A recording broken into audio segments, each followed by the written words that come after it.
You've been fighting through wet weather. You've been fighting through the wind, the rain, the mountain snow for what seems like forever and a year out west. That unfortunately leading to sights and sounds like this. This was over the weekend. And check out this next clip right here-ish.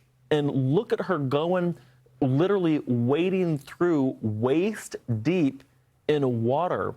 This was due to two things, not just the king tides over the weekend that we saw, but also the dramatic just flooding in general we picked up. In parts of NoCal, that's Northern California, literally over a foot of rain. And not just like a little bit over a foot, we're talking like 16 inches of rain since Friday. So the weekend, to say it was wet might be like the understatement of the century up this way. Folks were thinking about calling NOAA and getting the animals on there 2 by 2. Here's what it looks like over the past 3 days. And note, and I'll zoom in just to a quick area that I wanted to highlight, is look at Redding and Eureka. Those shades that you're seeing of pumpkin orange and even the deeper and darker colors, Crescent City, that's 8 to 12 inches of rain is what we picked up over the past couple of days. Here's the insult to injury.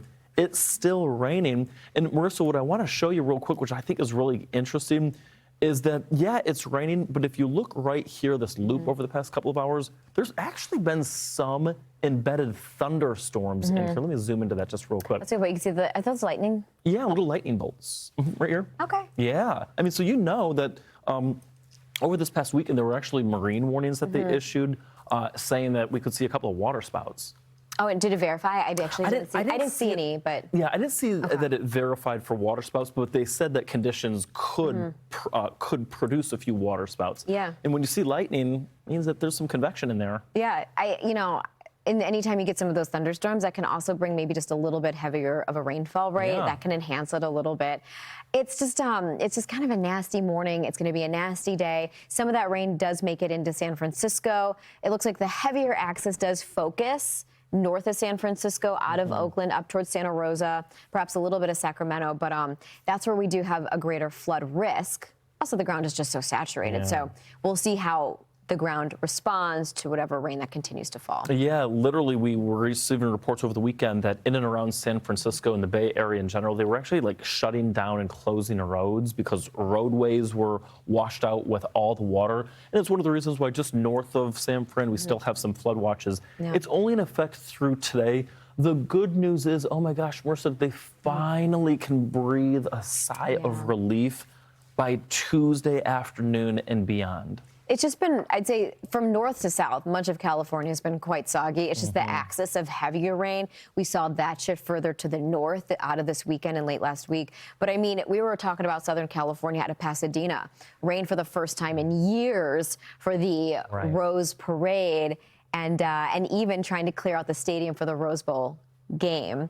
So it's been a wild winter so far for California. Yeah, wet, windy, wild. It's just been all the adjectives. Here's the thing, though. The West Coast in general, though, even though we calm things down in California and like Southern California by the time we get to Tuesday, that's not the same situation up toward the Pac Northwest, Pacific Northwest.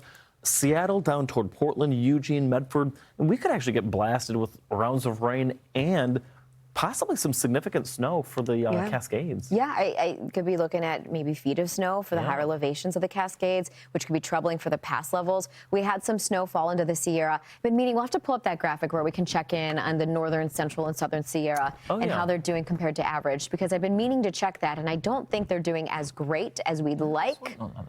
But we'll have to see. Yeah, I will look. I'm going to look around. Maybe Not to make you go on a hunt. I know.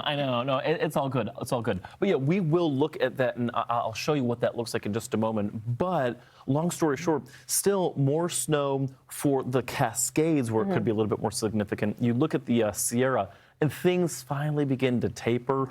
But again, the good news is that folks up this way, they're like, it's January. I want to go skiing. I want to go snowboarding. Yeah. Give me my snow. And so lots of folks, even the Cascades, are looking at this like, this is white gold falling from the sky. There's still time. We're only in January. I will say sometimes you can get some really big snow even later in the season, which can sometimes be the banner months. I love March skiing. I don't know what it is in the West.